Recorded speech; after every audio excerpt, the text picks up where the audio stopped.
Bismillah ar-Rahman ar-Rahim. Hello and welcome to Footy Judge Mo. Is Eric Ten Hag safe? I'm here to ask the guys now. Romero's out for 5 weeks. That's a big one for Spurs, of course. Arsenal without the superstar Kai Havertz facing a tough test against West Ham, of course, and Man City. Pep Guardiola doesn't want to tell us if Haaland is injured or not. He just doesn't want to tell us. So we'll have to wait and see. Tonight, they face Everton. Sean Dyche away from home. Sean Dyche keeping clean sheets. Can he keep one against Man City? I doubt it, but I think we'll see. I'm here with SAVVA, of course, and KUNLE from Tunnel TV. Great panel for you today. We're going to discuss it, but hit that like button once you join. If you're watching this on the replay, make sure to like the video before you continue, guys. Merry Christmas to you guys. How was the festive period? You guys happy? Families are good. Everything is great. Oh Quiet, yeah, nice and quiet.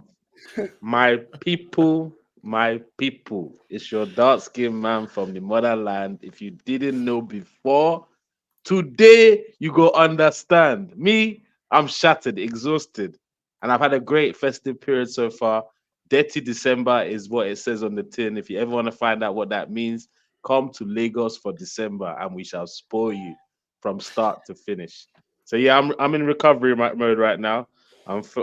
Fortunately I can open my eyes. I think you guys can just about see them. Good, and my team hopefully will continue to bring me goodwill all the way through into the new year.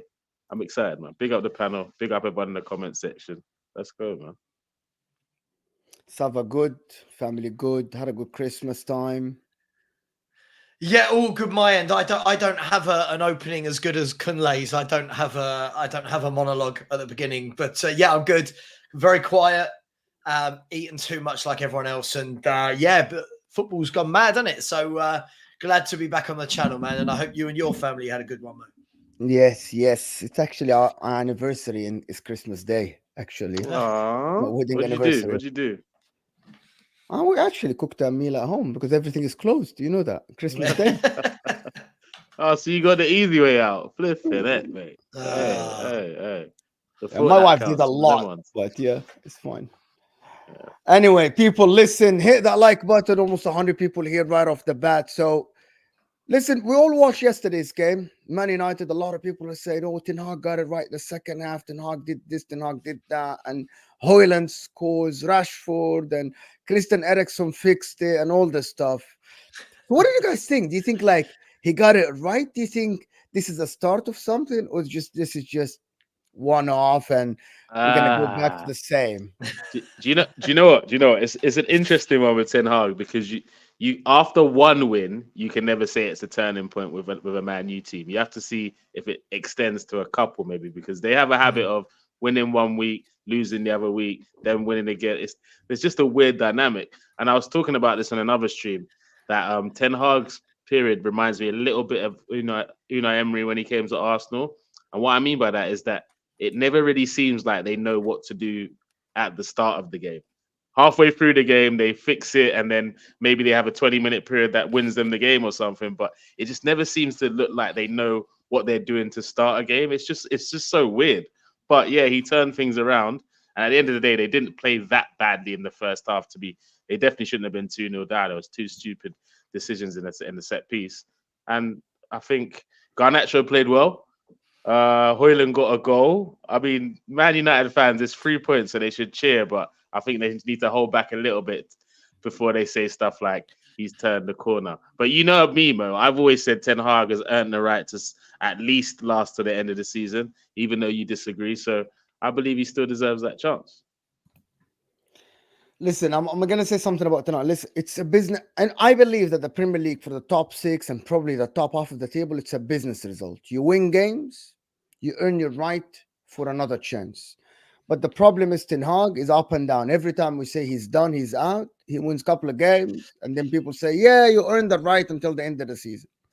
But in my opinion, at the moment, I still don't see a style of play. Like yesterday, we saw too many things from Man United, in my opinion. Like they were trying to press, but they were trying to sit deep, and they were trying to pass the ball wide. They were trying to go long ball.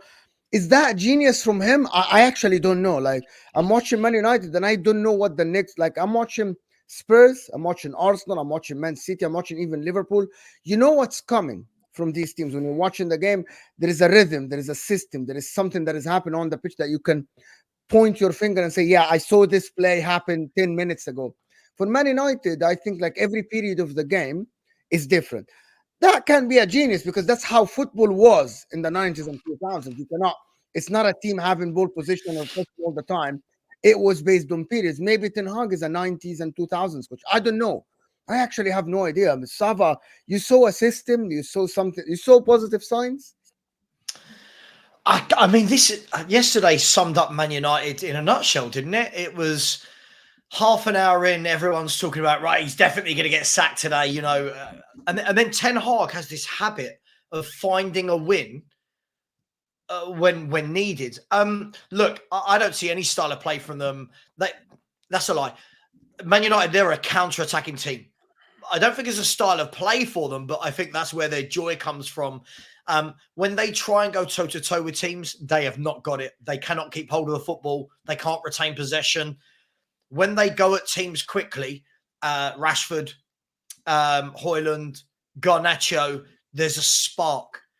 Is that enough? Can you get away with that game in, game out? I don't think so. I think you're going to get away with it enough to, like Kunle said, to keep him in the job. But is that going to be enough to get them up towards the Arsenals, the Liverpools, and the Man Cities? I don't think so myself. I think the squad needs major surgery. Equally, I think you've got to say, if we're going to play devil's advocate, I think you've got to say fair is fair. They've been hit hugely with injuries all year, hugely. But other teams have. Spurs have had big injuries. Liverpool have had big injuries. City have. Chelsea have more than others. Brentford have. Palace have. You know what I mean? So, look, he just gets the win at the right time. He gets the win at the right time. And I'll be honest, I thought yesterday Aston Villa should be a bit embarrassed, really, from the position they were in. I thought they got 100%. Very complacent. Yeah. They had the game in the palm of their hands, was so complacent in that second half. That's typical for Emery though, SAVVA, man. He loved to even at us. Like I think there was a game where we went 2-0 up against Palace. You love to say that, of course. You have to hit the guy. You would love to say that, Kunle. Hey, Mo, you're not in my head, bro. I'm saying, I'm just showing parallels. I'm showing parallels with managers. To Emery, bro. Like it's who's never? Emery's doing a sensational job at United, but he messed up last night, so we should big him up for messing up last night. Is that what you're saying? No. Yeah, no. Well, we're talking about last night. We're talking about last night. You literally just said, Kunle. Yeah. Typical of Emery. That means you're not only talking about last night. You're talking about a pattern for the guy. No, but I'm just talking about what you said, Kunle, and I'm not. Okay, so I'm not typical of Emery. You're saying so. Wait. So it is typical of him, and I'm talking of. So we're not talking about last night then. No, but why shouldn't I be allowed to compare a manager on his career? But why did you? Okay, so what was your reason for interrupting me then? If I'm allowed, because you literally just waited for the chance and then you criticized the whole guy's career. You said it's typical. That means it's something that he does all the time. But you never let me even finish my comment, Mo, before you started getting offended. Are you part of the Emery fan club? Sorry. Hey, what did Mo say before the stream started, Kunle? Exactly. I'm not going to say anything today. I'm not going to say anything. He can't help it, bro. I'm telling you that it's just in him, bro. The itch is in him. He couldn't let me land my point. He was just ego. For yesterday, I have to get it. SAVVA just said something. It's typical. Anyway, go ahead. I'm sorry. Apologies. Okay, but if what I'm saying at the end of the day ends up being a fact, like what are we saying then? Am I still a hater or just stating facts? Because he has who knows? No, but I'm saying not. No, but I'm saying he has, from my experience with him as a coach, is that he had the habit of going away from home 2-0 up and not seeing the game out. He did it multiple times when he was at Arsenal, which is what led him to get sacked. Emery's doing a sensational job at Villa, but I believe they could have seen out at least the 3 points, if not at least a point last night. And his naivety was the reason for them not seeing out that game. That's the reality. I don't know if it was naivety. I agree with half of what you said there. I don't know if it's a naivety. I think it was arrogance. Like at 2-0, Aston Villa in that first half looked like they had some urgency about them and they were getting in behind and they were going for Man United's throat. After they went to 2-0, it was almost like they said, okay, we've done it now. And if you notice, the only time Villa started to play throughout that second half was every single time they conceded a goal, suddenly they up the ante. And you can't do that. Look, let's separate the two things because more than one thing can be true at once. Unai Emery's done a wonderful job this year at Aston Villa. I think the phrase, if we're going to talk about phrases of punching above your weight, he falls into that category with what he's done with Villa. I don't That's think what he always does. Yeah, no, sure. Look, he's a top coach. He will always do that. I don't think that anyone. Well, I don't think no one was talking about Villa being up there. I don't think this is a surprise. And as I've said before, I think those top three will start pulling away from the others. I don't think the others have got the consistency over 38 games, as opposed to doing it over 10 games. And this is what I always say, KUNLE, right? If you do something over 8-10 games, it's form. To do it over 38 games, that's just who you are, right? Do you know what I mean? And that's the difference is have the Spurses, the Villas, the Newcastles, the Brightons, have they got enough to do it consistently over a 38-game period? I don't think so. Have the other three? Yes. I think the other three have got enough quality to do it over a 38-game period. So listen, I think that Villa are going to get a lot of stick from Friday night against Sheffield United and last night, but it's stick that they're getting because they've overachieved and put themselves up there. If you take a step back and if someone has said, right, after the exact halfway point of the season, right, 19 games, that Aston Villa are going to be second in the league table or third, whatever they are, people would go, wow, I don't believe you. What an amazing job. So I think rough with the smooth, but I do blame them. And also, listen, Rashford and Garnacho in that second half found the formula to get through them. They found the formula. So it's not doomsday for Villa, but it is what it is. Shoot. Mo, what's your issue with Ten Hag, bro? What's your issue with Ten Hag, bro? I'm going to tell you what's my issue with Ten Hag. No, because the reason why I'm asking this question is because if you told any Man U fan that in Ten Hag's first 2 seasons he's going to finish 6th and 3rd, all of them would say, yeah, okay, sign me up to that. And then we challenge for the title in the 3rd season. And that the only issue that is happening right now is he's done it backwards. He's finished 3rd in a season where he wasn't supposed to finish 3rd and win a title. And he's probably going to finish like 5th or 6th this season. But at the end of the day, I think he deserves a chance to get to the end of the season because of that winning a title. I mean, not winning a title, winning a trophy and finishing 3rd last season. He deserves a chance. Let me answer the question. I have this energy for all the top clubs. I say regression, right? If you regress, that means you're doing something wrong, right? Should you be given a chance? Only a couple of coaches should be given a chance. Someone like Pep Guardiola, if he regresses, that doesn't mean he regressed because the club reached the top. So anything less than that, you're going to say, oh, he regressed. But no, when a club is still taking steps forward, like Ange Postecoglou, for example, taking steps forward. But if he comes next season and then he starts losing games, loses the style of play, losing the way he plays football, people should be worried. If De Zerbi tomorrow completely left his style of play that he took Brighton to whatever he's going to take them this season, that's regression. Pep Guardiola, even Mikel Arteta, by the way, in the same category.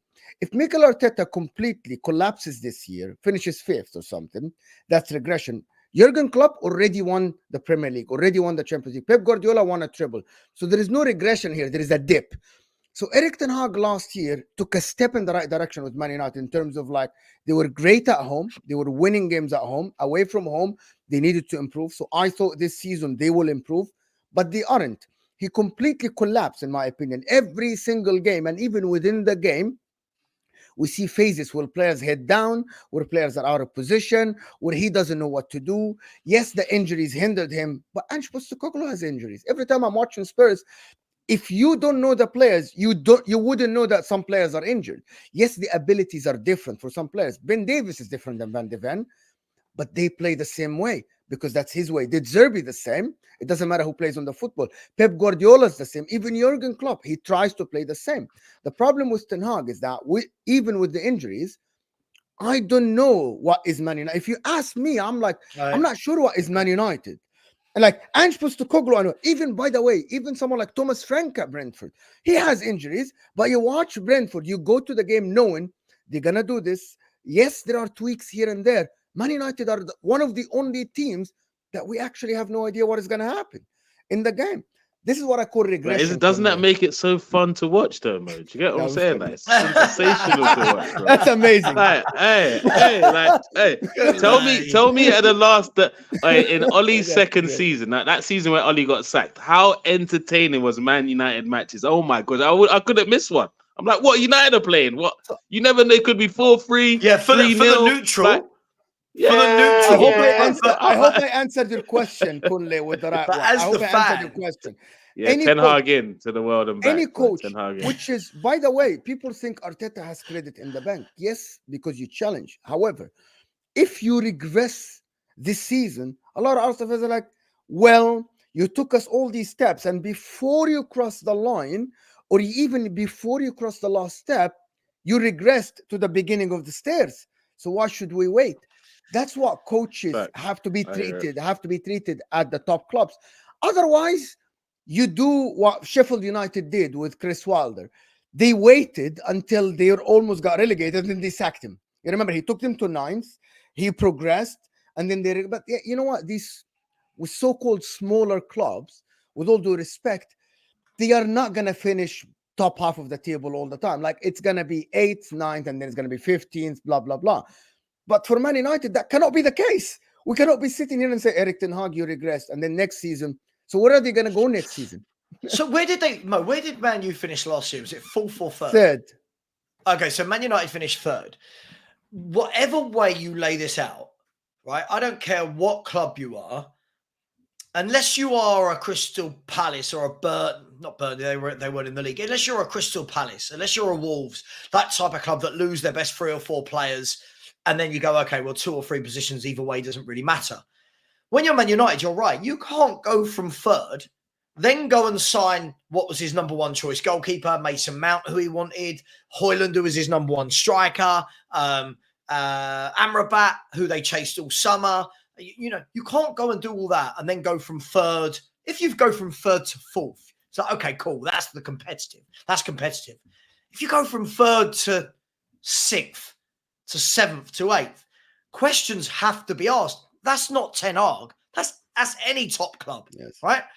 Or we're going to get to the stage where if we don't judge Man United by that, at what stage do we get to the point where we're not talking about Man U in the same vein as we used to? Because we can't have it both ways. If Man U are going to be talked about as a big club, they are judged as a big club. If we're going to start not judging them and their managers on the same standards as we would Guardiola, Klopp, right? Okay, cool. Then let's stop talking about Man U. Just leave Ten Hag to finish his demolition job already, man. Jeez, man. Hang on. Well, yeah, but hang on. I've not said. Listen, I don't think they're going to sack him. I truly believe if they were going to sack this guy, they've had multiple opportunities already this season. They've bombed out of every cup competition. They've bombed out of the League Cup early doors. They bombed out of Champions League bottom of that group, which is shocking.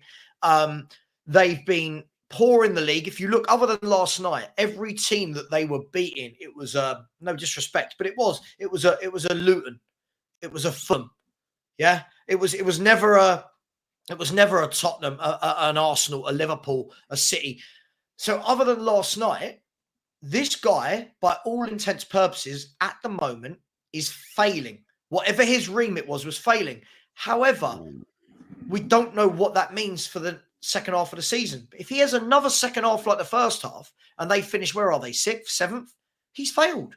He's absolutely failed. Now, whether I want him to stay or not for banter is completely different to whether or not he should stay from merit, right? Like people go, No, same thing, SAVVA. Same thing right now, bro. So can I add something to this? And I don't want to be harsh on Man United. If my team in Italy play whatever team like Bologna or something, which is we lost to Bologna, and at home I fall 2-0 down and I come back and people are praising the team that much, I actually think that's a worrying sign. Do you guys see the point here? Like, against at home, against whoever, unless you're playing Manchester City, to be honest with you, you should be on the front foot. That's how big teams look at themselves. Unless we are now looking at Man United the same way SAVVA is looking. I'm like, they're not. Well, you aren't in that category anymore, because if Arsenal, I'm gonna tell you, if Arsenal fall 2-0 behind at home to any team, by the way, and they come back, people are gonna say great comebacks, but worrying signs, because that's not how top teams play. At home, you should be on the front foot. One of the pictures I took yesterday, I was watching the game at 1-0 down, and I swear to God, I couldn't believe this is real. At Old Trafford, 1-0 down, Man United losing, majority of the team are behind the halfway line. And Aston Villa back three were passing the ball with Emi Martinez with ease. They just kept the ball. They literally just kept the ball. And I'm like, are Man United trying to keep the score 1-0? Are they trying to keep the score 1-0? Is that how it is? I think that, as with anything, I think in any conversation we apply the context, right? So if you look at yesterday, the events that unfolded, of course, the first reaction from fans, from the media, is going to be, wow, what a comeback. Because that 90 minutes, that's the context. The wider context is, wow, how are Man U getting to the point where Brighton smacked them at home? Bournemouth smacked them at home. 2-0 down at Villa to home. That's the bigger context. But the context of 90 minutes was, yeah, great comeback. But you can't do that week in, week out. You can't go 2-0 down to teams week in, week out. You can't pick and choose when you're going to start trying to play. And you're right.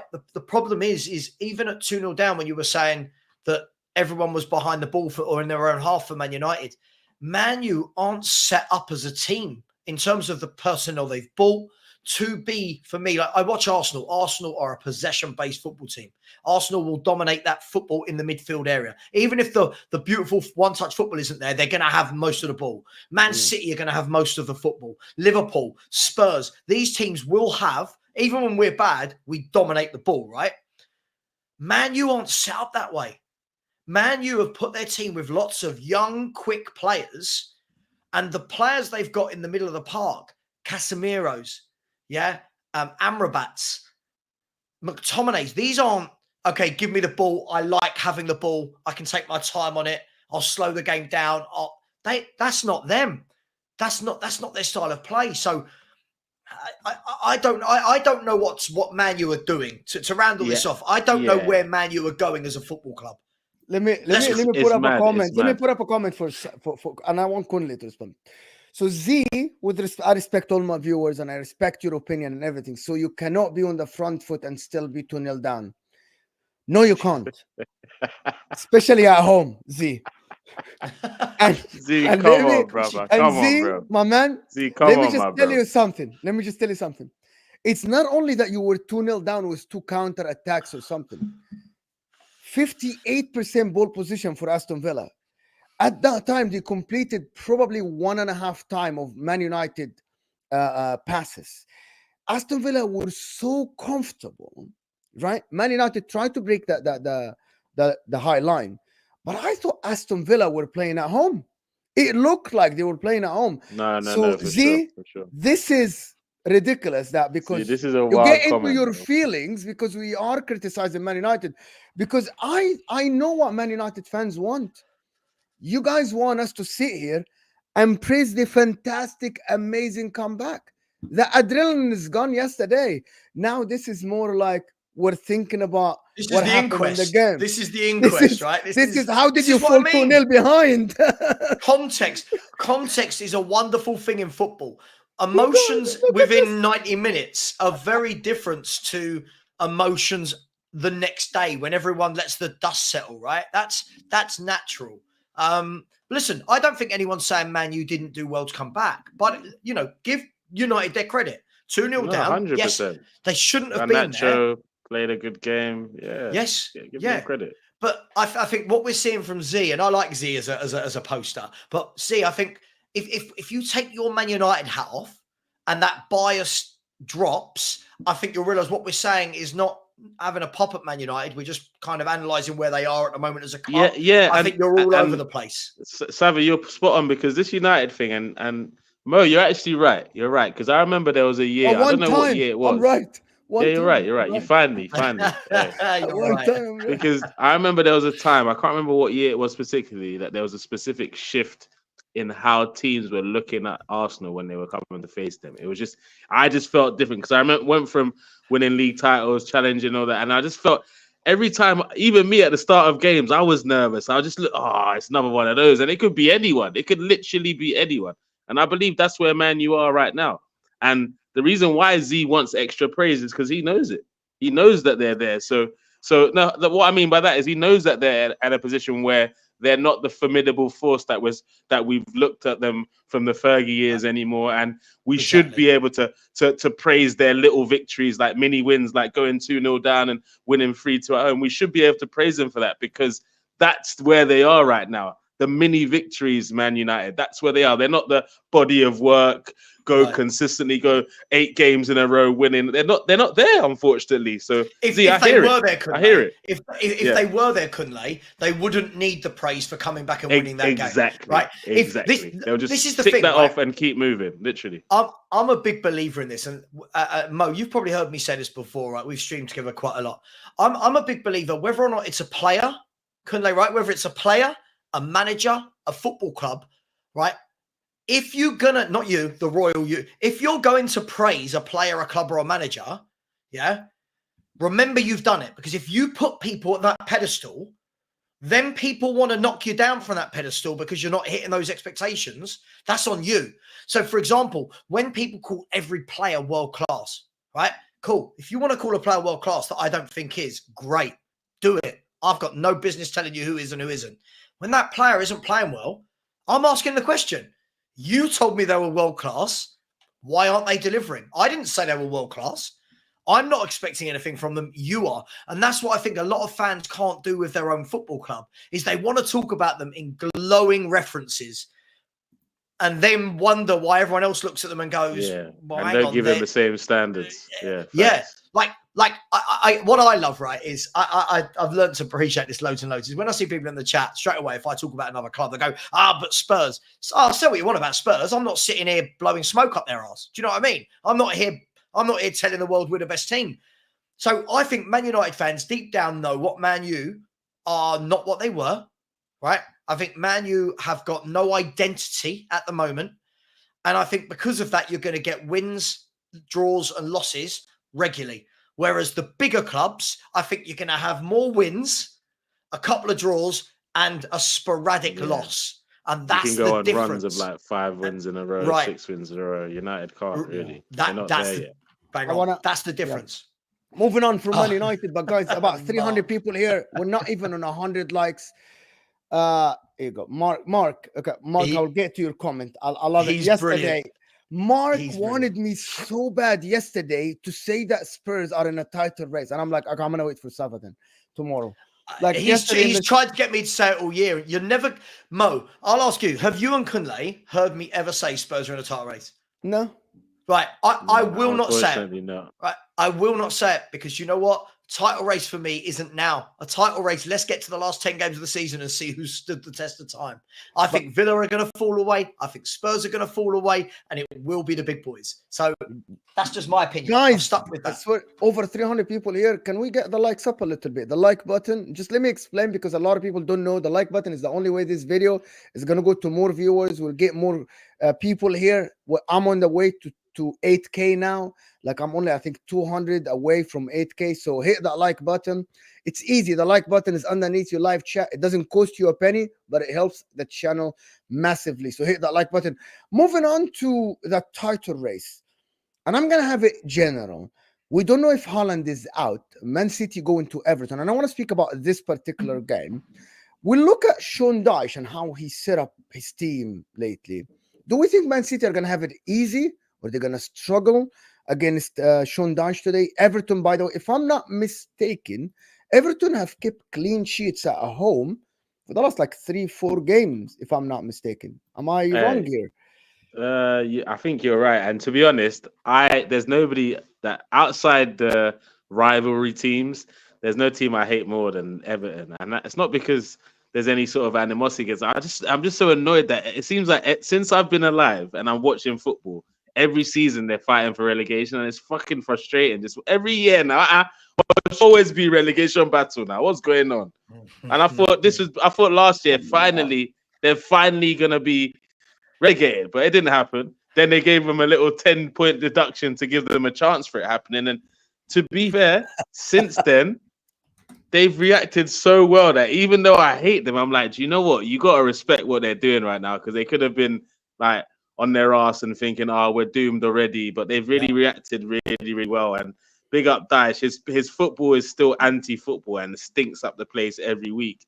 But somehow he's collecting points. It doesn't. Do I think? So it doesn't. What? That's a myth. That's a new thing. So it doesn't. Like what? I used Like to what? think the same, that Sean Like Dyche what? football is bad and it's not good looking. That's a new thing. So hear me out, Kunle. No, I it actually stinks, looked, bro. It stinks, okay, but it's a so style at the end of the I day. looked more into it, right? So they are 17th in terms of ball position. However, do you know they are third in creating chances in the league, or fifth or something like that? I can create. My point chances is, from whipping the ball in the air counter-attacking too, football, man. if counter-attacking football create you chances, I don't think it's bad. Because a lot of teams in the history of football played counter-attack. What counter-attacking football that is boring is that if you don't create chances. But Everton lately, with Jack Harrison and McNeil, have been creating chances. On the counter, they look electric. They look good. Abdullah Doucouré, Onana. So, okay. So what Mo, do you did you want? just What did do you you did want you them did you to just do? transform to Will just then? Because No, what no, did you what? just do then, bro? No, you no, tried to convince me with stats that Everton play good football just I'm now. That's not. what you just tried to do. Hang on, I'll tell you what. I'm going That's to what stick you up for tried Mo. to do. Sorry, guys. No, wait, hold on. Can I finish Bro, my that's point? what you Cut me did, bro. off. I'm talking Hold on. about on the No, I you am watch the saying games, the Mo. Are you stats. watching the Exactly. games? So I'm saying the stats back my points. Every time I'm watching Everton, they defend well, they defend deep. But once they get the ball, I think they play expansive. The actual two wingers try to get on people one-on-one. I'm telling you what is happening. Abdullah Doucouré is continuing to be an extra midfielder in the A team. Onana is driving with the ball. I think, because I've said the same. I had the saying when Sean Dyche used to coach Burnley. I said, please relegate Burnley because I don't want to watch this football again. I said that Sean Dyche should be illegal for Sean Dyche to coach in the Premier League. But what he has been doing now, he's utilizing the weapons he has. He has Jack Harrison and McNeil, and he has a physical midfield. So why is that bad? Utilizing his weapons doesn't mean it's easy on the eye, bro. I think it looks all right. I think it looks all right. Bro, I'm not mad at him for what he's doing. Win games, bro, but it's not easy on the eye. You can't convince me. Bro, he's keeping clean sheets and scoring 2 and 3 I don't goals give a every damn game. if he's keeping clean sheets. If he's even if he's scoring 6 goals, bro. I know what I see. His football stinks, bro. What are we doing? Hang on. We just played Everton at the weekend. And his football doesn't stink. They were very good. They played some really good football through the mid. You can do that all you want. They were very good. They were strong in midfield. They went forward quickly. They won every first ball, every second ball. They created chances. They got down the flanks. I certainly didn't watch it as a. Bearing in mind that's away. That's our ground.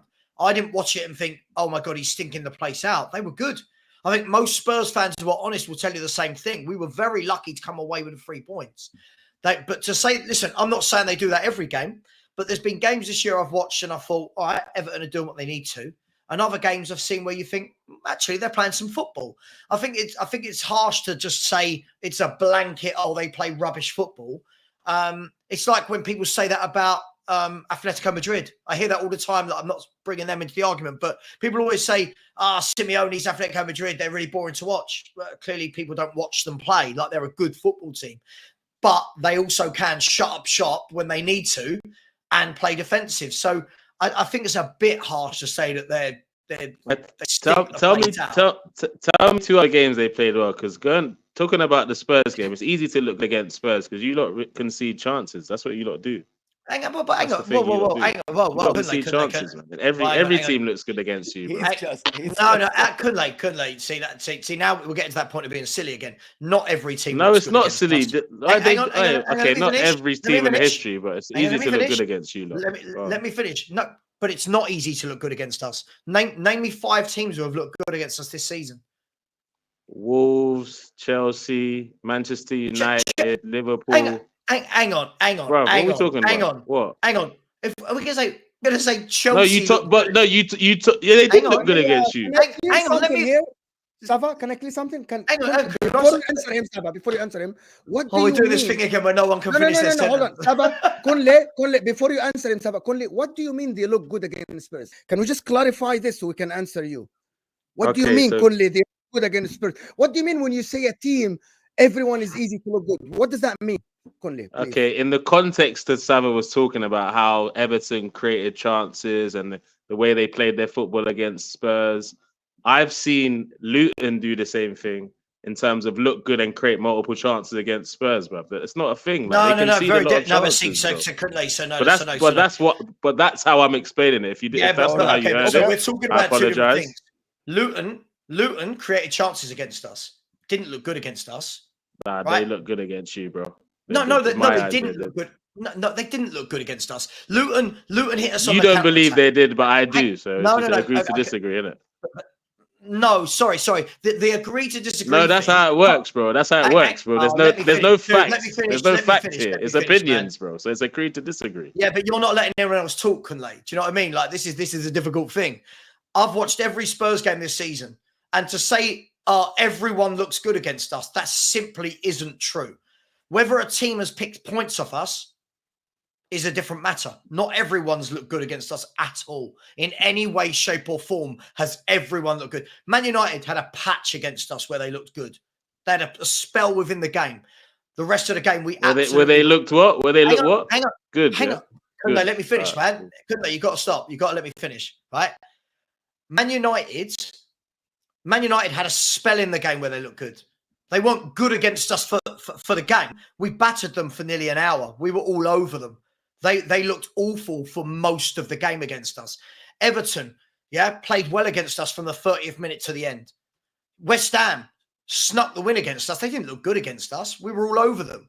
Yeah. So there's a difference between whether or not do Spurs give up chances versus does everyone look good against us. There's a huge difference. The two things you're talking about aren't the same thing. Can I come in here? Okay, so here's it's got to be true. Everton literally from minute 30. So for the majority of the game, I thought Everton looked the better team against Spurs at home. That's when I can say yes, Everton looked good. But Luton had a couple of free kicks. Like Luton had 30% ball position. They had 2 shots on target the whole game. So they had a patch where they looked all right. Man United the same. Like even Arsenal. No, did you watch that game? I did. I swear to God, I watched it. So let me. You watched the Luton Spurs game, yeah? Yes. The guy were good against us. So hold on. What do you mean when you mean looked good? Did they defend well against Spurs, Luton? Yes, they did. But I think what you meant is that there are teams that all over Spurs. That means they're controlling the game. So Wolves, for example, pinned Spurs. Yeah, we can call it all over Spurs, isn't it? Okay, exactly. Wolves pinned Spurs, for example. I think there is a miscommunication because when you say they looked good against Spurs, Luton didn't look good. Luton defended very deep. Tried to play on the counter. They had couple of moments. Spurs are a team that play on the front foot. You hate it. You like it. It's up to you. You think it's very risky. It's up to you because I think what they did in the Chelsea game is stupid. Yeah, that's too risky. They did some games they were too risky. But we're talking about Everton, but we're not talking about Spurs. But even against Arsenal, Spurs had a bad spell against Arsenal when you like pressed them and you got the ball from them. But overall, the game was 50-50. You weren't all over Spurs that game. Do you agree with that or no? Yeah, 100%. Exactly. That's the point here. Like, not a lot of teams look good against Spurs. Aston Villa looked magnificent against Man City. I wouldn't say not a lot of teams. I might look. That's my point. I might not be as literal as every team. I think you look got a bit some exaggerated. Teams, yes, of course. But a lot of teams this season look good against Spurs. And what I mean by look good, I'm waiting to hear who they are. Bro, I gave you 5, bro. What do you mean? You just didn't like my answers. You didn't like my answers, bro. Because you didn't like my answers. I gave you 5. Well, hang on. You didn't like my answers, bro. Right, first and foremost, right? First and foremost, we played 18 games this season. You gave me 5 teams, of which maybe you asked me for 5, bro. You asked me for 5, and I gave you 5. You don't like my answers. That's all it is. That's it. Oh, God, are we allowed to finish the sentence? It's not that I didn't like your answers. Your answers were correct.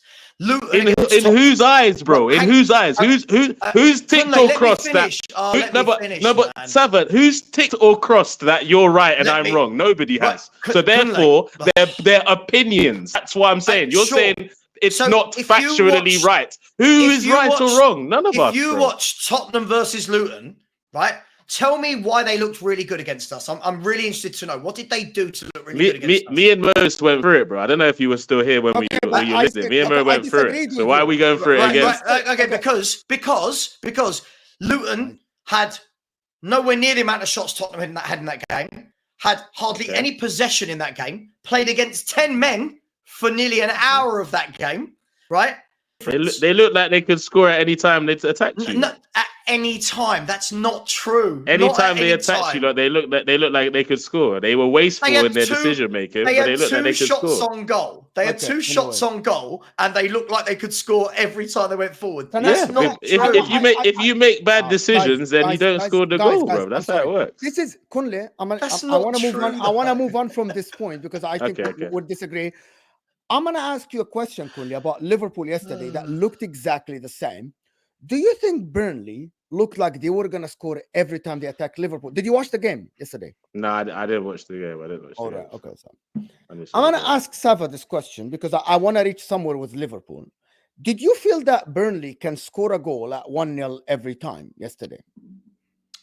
Not every time. I think they had a couple of chances where they would feel they should have done better. But on the play of the game, I saw a lot of people yesterday saying they scraped past Burnley and Liverpool. Liverpool dominated. This is the problem now with football. Liverpool dominated that game, but because it wasn't 4-5-0, it was a close game. It wasn't a close game. It wasn't a close game at all. A dodgy goal disallowed. Liverpool should have finished their dinner 100 times. Obviously, I'm exaggerating, but Liverpool had so many chances, dominated the ball. They looked superior from start to finish for me. That game should have been done and dusted earlier on. So why do you think they aren't finishing their chances though? They finished a couple. They got called off, yes. You can't. I think the thing is, everyone expects that these teams now, they're going to score 3, 4, 5 goals every game. And I just don't think it's as simple as that. When you have that many chances, you are not going to score every chance you get. If you do, you're going to end up winning every game 7-8, 9-0. It just doesn't. Football's never worked like that.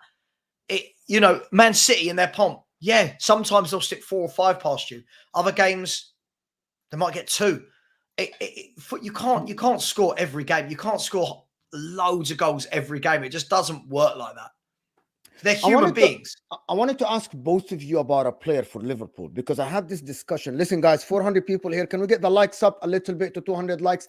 And I want to do the super chat, and then I'm going to ask you about a player. United, Joel here saying, Joel, United isn't a big team anymore.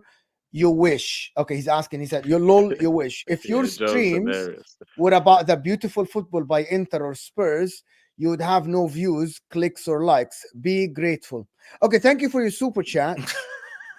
Appreciate the super chat. Thank you so much for the banter. You're keeping it real. I don't even know what that means. I don't even know what you say to that, man. Big up, though. Big up, Joey. Thank you so much for the super chats. Yeah. Thank you so much for the clicks. Thank you for your like. I hope you liked the video before you sent the super chat.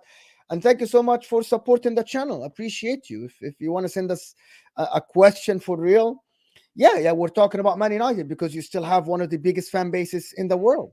Fantastic. Absolutely great. Which is the reality. You just haven't won the Premier League in 10 years. But that's the reality. And you just... their reputation's you're news now. You're news now. I wanted to ask about Luis Diaz. The reason why I wanted to get KUNLE's opinion as well about Luis Diaz. A lot of Liverpool fans are telling us that, yes, sell Luis Diaz, sell Luis Diaz. The reason why I'm going to ask KUNLE about it, because we saw what Luis Diaz can do before the injury.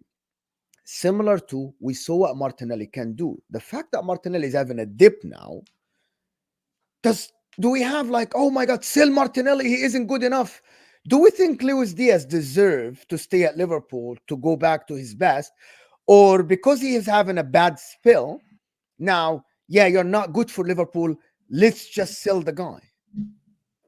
Now, do you know what? I think football fans, especially in the growth of social media, they're very, very reactionary. And with a player like Luis Diaz, they were talking about him. They said he was the best signing of January when he came. And now they're talking about potentially selling him. So I think it's way too premature for the sheer fact that we've already seen what him on form looks like in a Liverpool shirt. If we'd never seen it and we're talking about maybe what he did at another club, then maybe I'd hear it a little bit. But he's got off to a great start, so we saw what he can deliver when he's on his game. He's just, as you said, having a bad patch right now. I believe there's still a lot more to see from him. Again, he has just come back from injury, but 1 assist in the first 18 games this season is not a positive record. I wouldn't say that, but there's definitely a player in him. Same thing as Martinelli. I've not liked what he's done overall in the body of work this season, but I'm not going to be as far as let's sell him because he's not looking too neat right now. I do believe he can get back to his form because I've seen what his form looks like in an Arsenal shirt. So Liverpool fans, take it easy, man. But yeah, he's definitely off form right now and he should be criticised. But sell him? Nah, sell him is crazy, Sell him? man. That's wild. Like Jamie Phillips here, one of the guys like Jamie Phillips, big up Jamie, of course. Mo, the difference is their age. Diaz is 27. Or 27 isn't that bad. And the knee injury has definitely affected him. Osam here is saying Liverpool, 10 shots on target. Burnley, 0 shots on target. Liverpool could have won 6-0. Corrupt Judge Mo. Burnley could have scored. Yeah, you just don't listen with your ears, Hussam. Yeah, we'll do a stream together soon. You don't listen with your ears. I said, and it's the last time I'm going to talk about this because I want to talk about Luis Diaz. Liverpool left the door open for Burnley until Jota scored. That's the point, right? On the left side, the kid that came on the left side and dribbled past Liverpool team and tried to cross, they had corners. Yes, they didn't have a shot on target the whole game, and Alisson didn't have a save.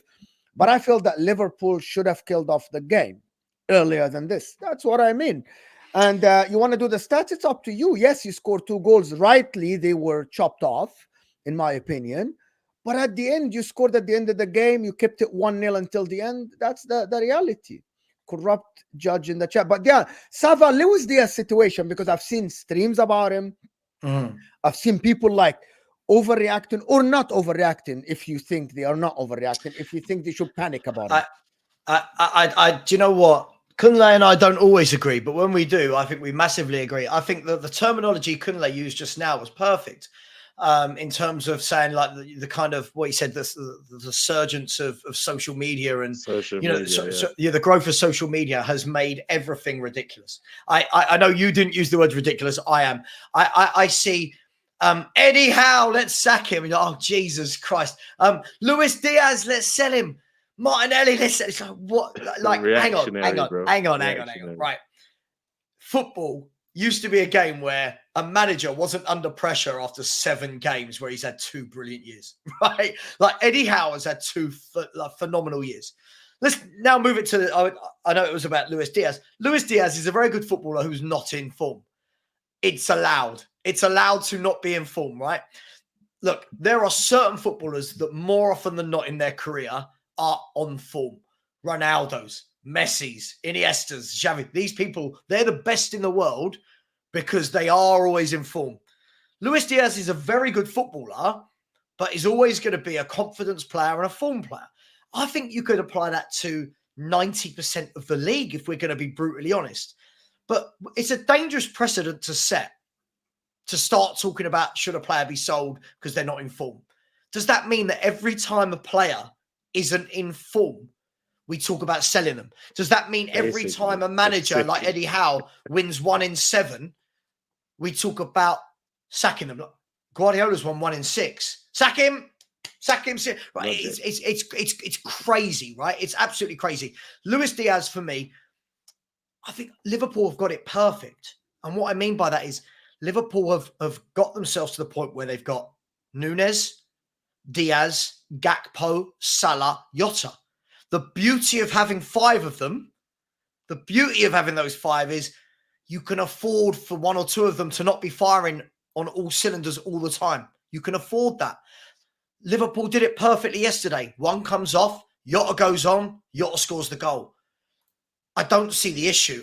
Yes, do people want him to be playing better? Sure. Is that down to is this down to his manager to get the best out of him? Sure.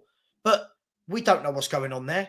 He could have a breathtaking last 19 games where he scores 7 goals, gets 5 assists, and everyone will be going, oh my God, Luis Diaz, he's 150 million. And that's social media. That's immediate reaction. We don't help that. Us YouTubers, we don't help that, right? But I don't see that there's anything wrong with Martinelli. He's just off form. I don't see that there's anything wrong with Luis Diaz. He's just off form. We do it like, look what the media did earlier this year, Mo. I think at the time, Erling Haaland had like 7 in 7 in the Premier League. And I remember there was a press conference. And I think he had 3 in 3 in the Champions League, 7 in 7 in the Premier League. And the person turned around in a press conference to Guardiola and said, oh, Pep, Erling Haaland's not been playing well this year.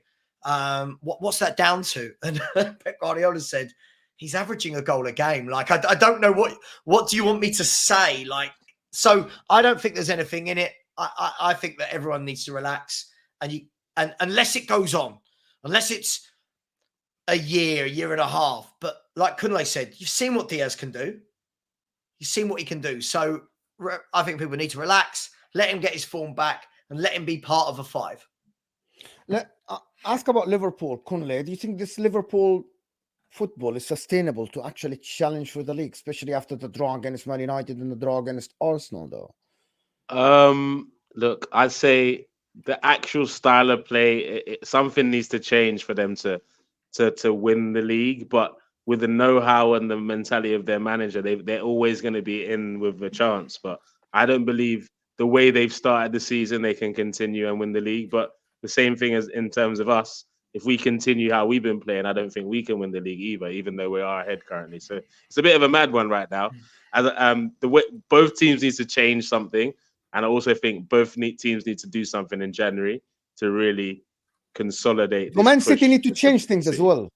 Yeah, so why 100%. you just mentioned Arsenal and Liverpool when you never mentioned Man City?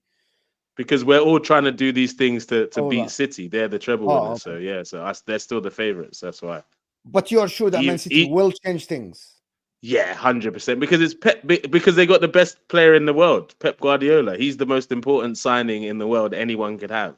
So you can never doubt that he might find a solution. I'm hoping he doesn't. I'm hoping he takes a 6 months off, but he's not done it recently. But no, he hasn't. He's Pep. So no, he hasn't. I'm gonna go with what Liverpool need to be playing Jota up front. Listen, the guy is good. The problem is he can't stay fit, Samuel.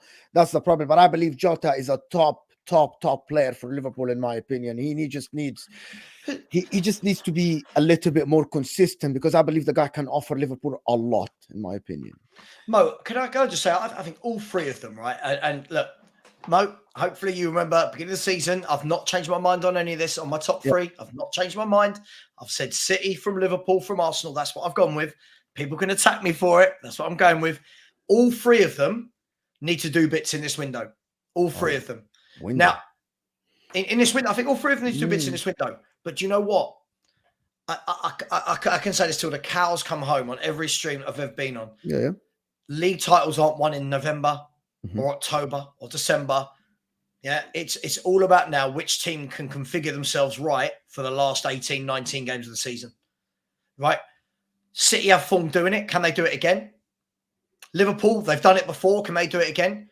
Arsenal came close to doing it last year. Can they go one step further? This is what it's going to be for me.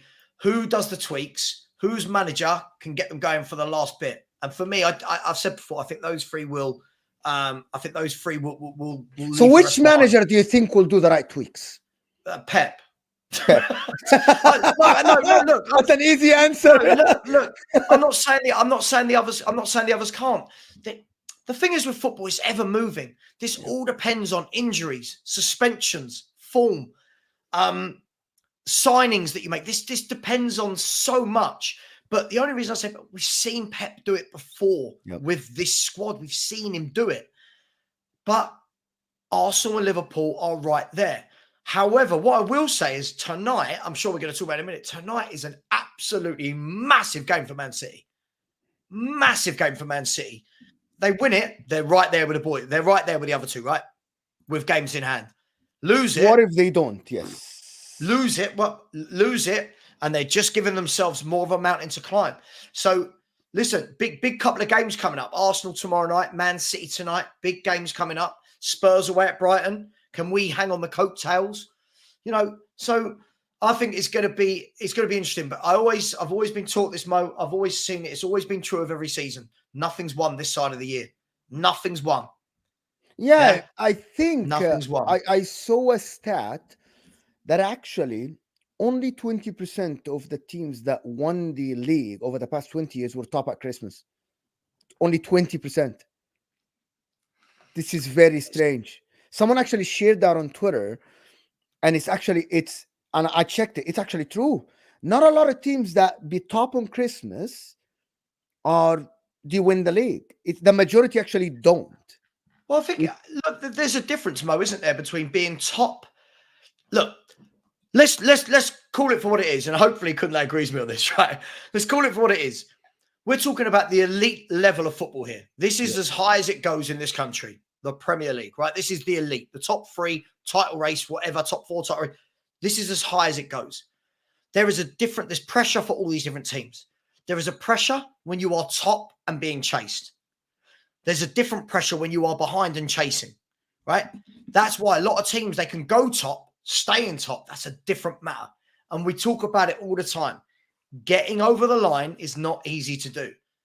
Yeah, that is where you see what a player's mentality is like, their personality, their guts, their everything about them. Can they get over the line? And this Liverpool squad and this Arsenal squad haven't. This City squad have. That's why I am going to lean towards them.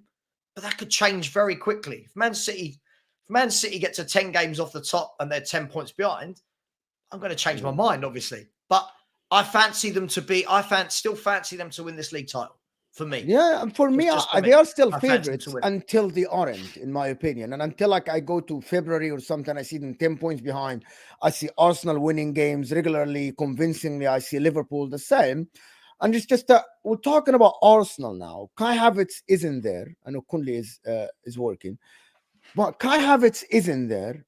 Jorginho is still in doubt, injured. Partey is still injured. Timber is injured. What is the solution for Arteta from that left side, KUNLE? Who do you think should play? I'm hoping and praying ESR plays and he has a great game, because as much as as a lot of our fans are kind of giving up on him, I want him to do so well. I think he showed in that breakthrough season what he's capable of, but he's been really, really up and down when it comes to injuries. When he came in that one game this season, he didn't play too well, even though he got an assist. I would just love for him to come in and play and have a really good game so he can have a run of games. Because for me, as good as Havertz is doing, and I know my fan base are going to be harsh on me for this, I still don't think he's the answer on that side. But he's doing well, and I can't complain at someone in form doing well, and he's doing what we need. But I would love for ESR to come in and play well there. If People not, are telling me Jorginho was on the bench, but I literally read the news before I went to bed yesterday, and it said Jorginho is still in doubt. He isn't. I think Arteta said that he might be in the game or not. But I actually have this belief that Declan Rice should always be the 6. Genuinely.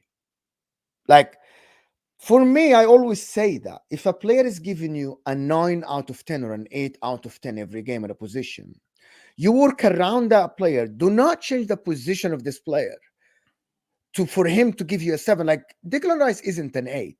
He isn't a box-to-box midfielder. He can be, but at the moment, he's given us an 8 out of 10 every game. So why change the position to play Jorginho in a game against West Ham, where you need someone who can recover in transition, who can actually stop West Ham from attacking, because they have the Kudus, they have the Bowens, they have these guys. I think this is where everybody's going to look at Arteta saying, now it's on you to find a solution now, because you have been put in this test now where your left 8 isn't playing. Now find the solution. Can he find the solution? I actually don't know. And actually, which leads me to another problem, which is, I'm going to ask SAVVA about this. What do you think about this notion that the Arsenal front line aren't scoring enough goals and they need a striker in January? And a lot of people are saying bench Jesus, bench that, bench this. That the front line aren't scoring as many goals as they were last year, even at this stage. Yeah, I mean, it goes in swings and roundabouts, isn't it? They might not have done recently, but it doesn't mean that they won't the back end of the season. It goes back to that form argument. Look, I still think Arsenal need. I don't think I've changed my opinion on this all season. I still think Arsenal need 1 or 2 more if they really, really want to win a title. For me, I do think they need another forward. I think they need a more natural striker. I think Jesus is a very good footballer. I wouldn't ever look at him and say he's a natural number 9. He's an awkward player to play against. He can float wide. He can drop deep. I do think they need a more natural number 9. I think most of their fans believe that as well. Hence why they talk a lot about players like Ivan Toney or people like Dusan Vlahovic, etc., etc. Can I ask a question regarding this? Do you think they need a number 9 to replace Jesus or to have another option off the bench or something different option? Options. I said this about Liverpool's 5 options, Man City options, Arsenal for me are the rigid ones in that respect. For me, it's going to be Martinelli, Jesus, Saka. I just think they need one more option minimum. I think they need one more option. Also, I think a player I really like, and the Arsenal fans will tell me more. They'll have seen him more than me. A player I really like that I never understand why doesn't get more game time is Trossard. I never understand why this guy isn't given more 90-minute runouts.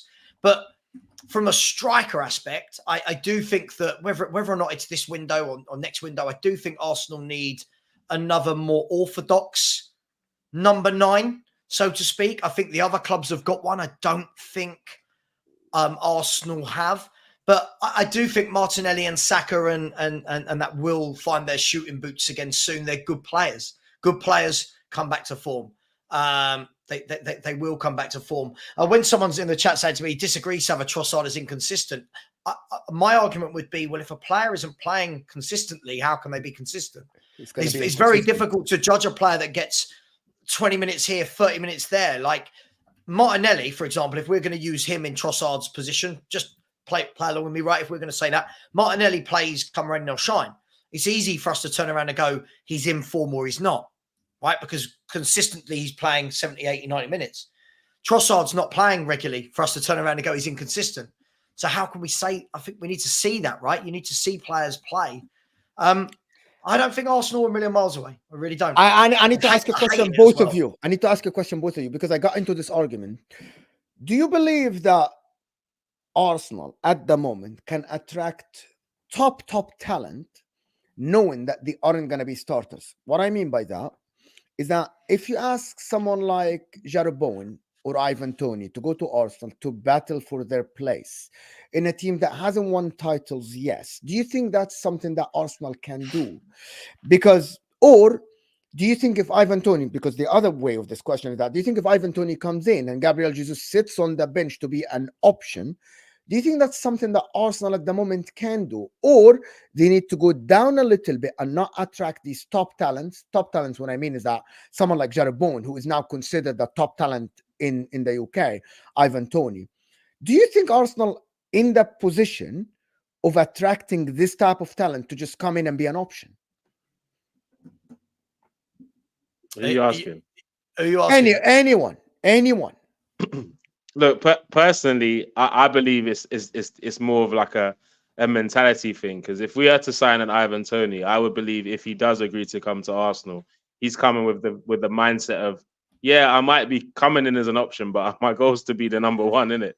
Right. At the end of the day, I'm like, so yeah, I do believe it can happen, but the mindset of the type of player that has a mindset that I'm coming in to compete, not to be guaranteed. No top players coming to be guaranteed, except they're like an Erling Haaland or something.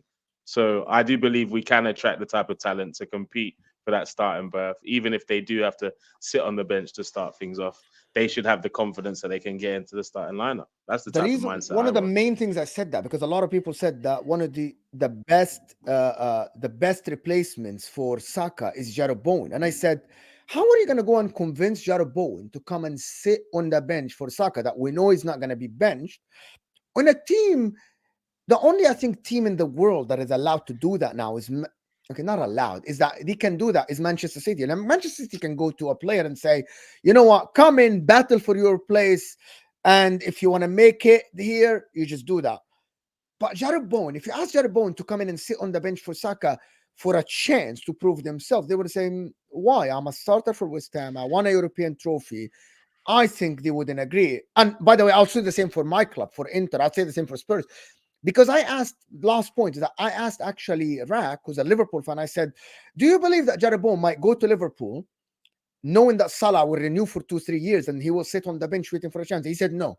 I believe that Jared Bowen reached that level of like, no, he has to go to a team knowing that he will start because he has the Euros coming. And well, Kudus could have been the guy that sits on the bench, but Jared Bowen, Ivan Toney might not be happy sitting on the bench for Arsenal or even Liverpool. That's what I believe. Look, I think the difficulty is football's not a game of 11 anymore. I feel like we've got to get. I hear this a lot on my club, right? Like, so for example, and I'll go back to Jared Bowen example in a minute. Yes. Mo, I hear this like when people are talking about, oh my God, Spurs are in talks with Jean-Claire Todibo. Oh, well, why is he going to come and sit on a bench behind Van der Ven and Romero? No. That's the complete wrong way to look at it. You've got to fill your squad with top footballers that compete, right? You've got to fill your squad with players that are ready to take their opportunity. You've got to fill their squad with people that will say, hang on, he's not playing well. Gaffer, put me in. He's not playing well. Let me go in. You've got to fill your squad with players that realise, hang on, I'm playing for Arsenal that now play 38 Premier League games. I don't know, depending on how they do in the Champions League, 10, 11, 12 games in the Champions League. We're playing 3 or 4 games in the League Cup, 3 or 4 games in the FA Cup. This is what, and I hate, people always say I support Man City. This is what Pep Guardiola's had to do. This is why he's the best manager of juggling the best players over all the competitions. Because, Mo, when you are winning competitions, right? When you're winning competitions, those players don't care. Last year, Grealish, Foden, Grealish, Foden, Mahrez, Silva, all rotating out wide. All of them would have got 40, 45 appearances in some way, shape or form. All of them have just won a treble. You think they care? Do you think they care? No, because they win. Yeah, right, because they cap and win. Yeah. Sure. So this is down to the managers to say, well, listen, that's what they've done. We're going to create that. But the Jared Bowen argument is, if I'm Jared Bowen, I know how good I am. I know I can play up front. I know I can play on the right wing. I know I can play on the left. If I'm Jared Bowen and Arsenal came in for me, I'm going there thinking, I'm going to get games. I'm going to go to a bigger club. Say Declan Rice just done the move. I'm going to go to a bigger club. Yeah, that are competing in bigger competitions. It's going to enhance my chance of playing week in, week out for England because I'm playing for one of the best teams in the country. Right? For me, it's a no-brainer. Jared Bowen should not be looking at an Arsenal and going, "Oh, I've got to wait for Saka to be injured."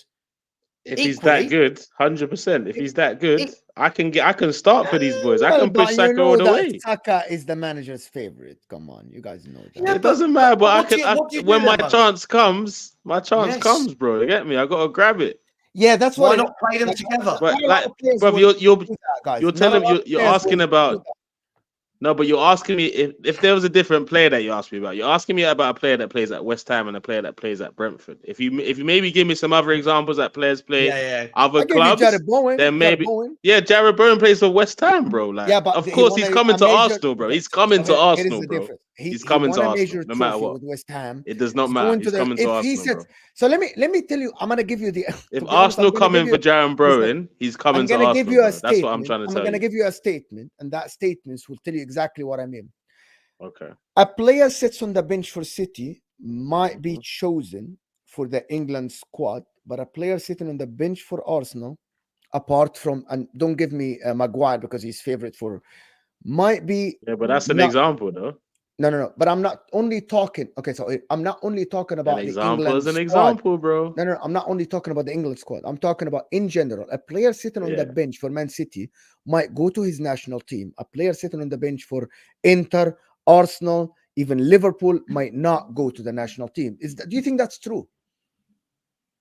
It depends, man. The only reason why a bench player for City gets into the national team, for example, you're talking about Calvin Phillips, is because Southgate's an idiot. So, it's not like a common thing that he does. Southgate is just an idiot, bro. That's not like a common that's thing. Why I said majority of national teams, KUNLE. Do you believe this statement is true? That if you're playing for Arsenal, if you're on the bench, if you're sitting on the bench for Man City, you might go to your national team. You have a bigger chance, way bigger chance of going to your national team than sitting on the bench for Liverpool. Can you give us an example? Can you give us some examples of players at Man City that's happening with? Nathan Ake. Other than Calvin Phillips. No. I'm not saying. I'm trying to find an example that is not in the England squad because of the favoritism of. It's the exception. It's the exception, not the rule, man. That's why we're having an issue here. For It's example, an I think. exception, that scenario, not the rule. So you didn't think Do that's you the know rule? what I think the difference is here, Mo? No, I'm Do you just know saying what- there's such a minority of people. That's why it can't be something that you really debate on. I think, or maybe I'm wrong. The reason Can I why just say- you guys get my point. The reason why I'm saying. Yeah, I get it. I No, do. I When Get you get it. win your a point. treble, when you sit on the bench and you come off the bench for Man Yeah, City but- that are winning a treble, the But ask the national question. team might get you. But if you're sitting No, on I the hear bench regularly for Arsenal, the national team manager might say, "Well, you can't even nail a starting position in a team that is not winning a treble." And by the way, that's for every Fair. team. It's not against Arsenal. Fair. It's against No, all that's the fair. teams in Does the world. Jorginho still play for Italy? Oh shit. No, go ahead. Go ahead. Can I SAVVA, just let me say, take it. I think the interesting thing here is, right, I think we talk too much about bench players. I think the bigger teams that win trophies year in, year out rotate footballers. There will be what I love about being on a show is everyone takes it so literally. Like people go, "Oh, but Pep has his ones that start every game." Of course, you don't rotate the 11 every game. Like, you know, if fit Rodri's playing, you know if fit Kevin De Bruyne's playing, you know Edison's playing and Haaland's playing. That back four, he changes that every week. Do you know what I mean? Constantly, all of those defenders at City get multiple games a year. All of those midfielders do. All of those forwards do, right? This is what I think, if Arsenal and Liverpool want to get to that level that City have reached, that's what you've got to do. You can't have a predictable 11. You can have that predictable 11 that you know in the big games they're going to play.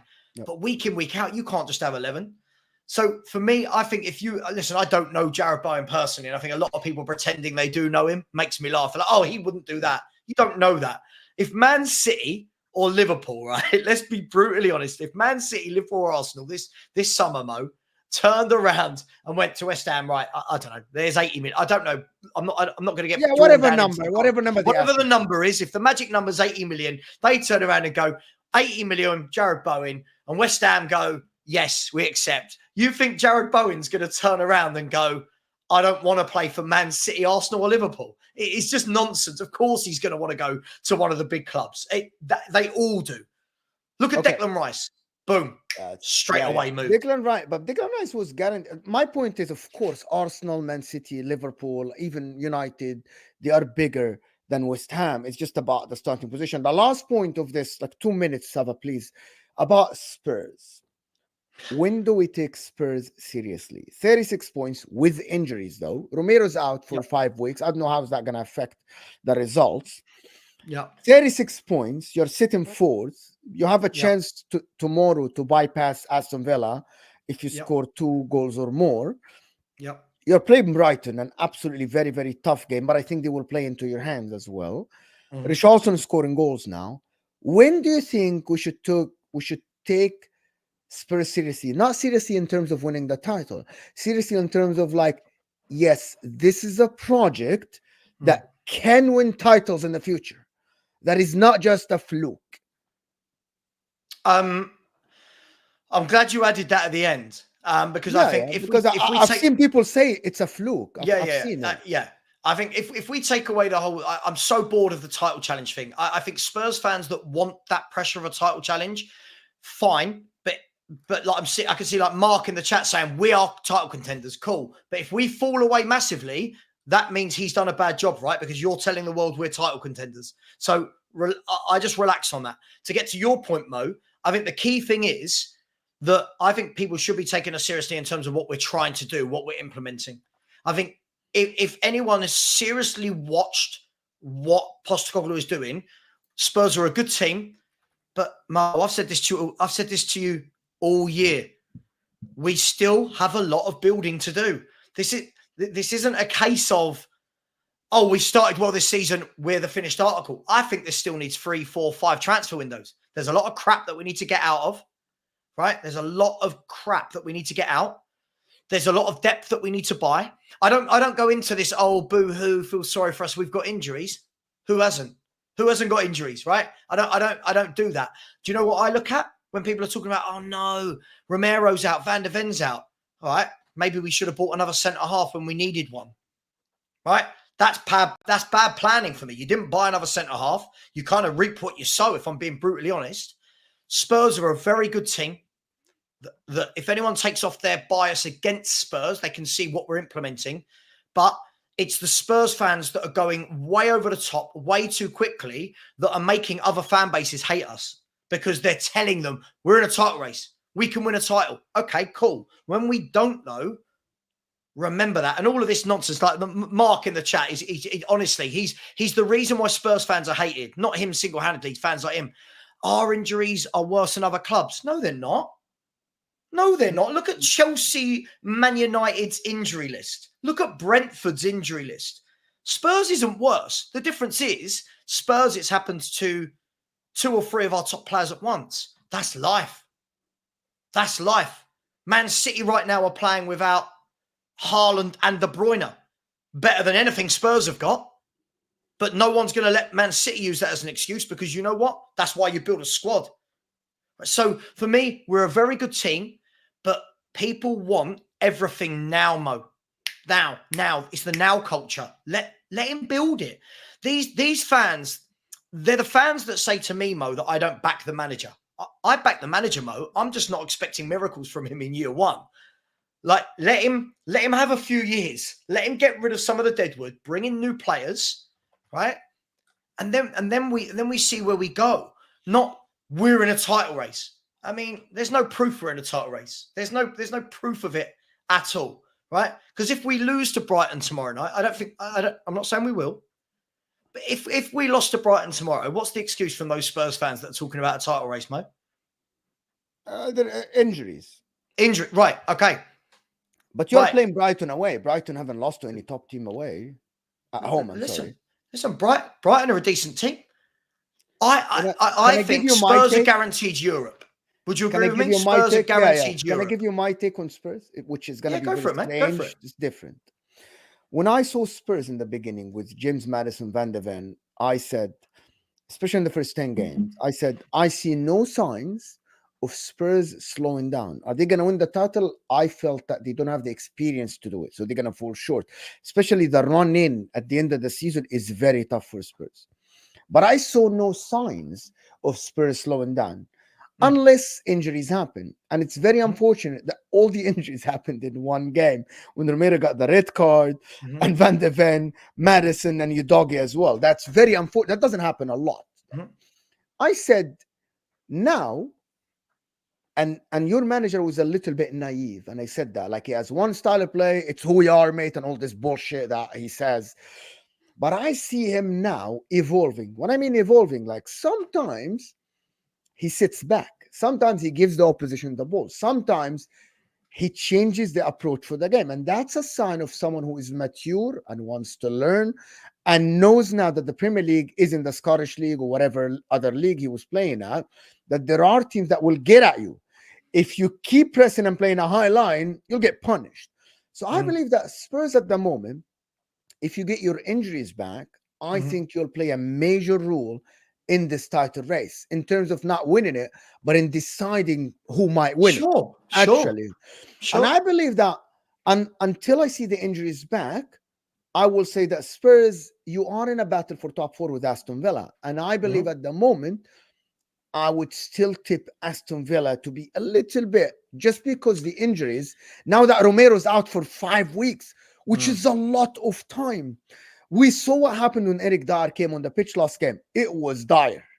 It was nuts. Mo, let me say this, right? Listen, first and foremost, right? I'm old school. Yeah, you get injuries, you get injuries. Yes. Right? Clubs know this at the beginning of the season. Right? Clubs have a duty. Spurs left their squad with 2 proper centre-backs, Van de Ven and Romero.